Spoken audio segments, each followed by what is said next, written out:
Hi everyone, welcome back to Tutorial Millennial YouTube channel. In this video, I'm going to share to you a tutorial on how to reset your Netflix password by email. If you can't sign in into your Netflix account because you forgot your password, you can follow these steps that I'm about to tell you to make a new password. First, open your browser and then go to this link.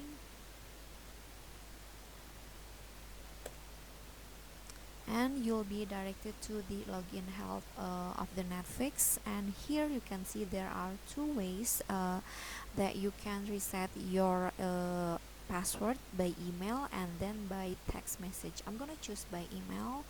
Type in your email address here at the box and make sure that the email is the email that you use on the Netflix account. When you're finished, click email me here. Then after that, the Netflix team will send an email with instruction on how to reset your Netflix account password. Email sent.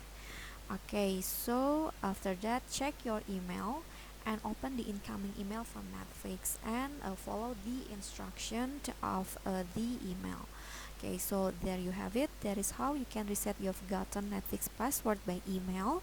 So that's it for me. If you got any question, feel free to drop it in the comment. And if you feel the video is helpful, don't forget to click like and subscribe for more contents. I'll catch you all in the next video. Thank you.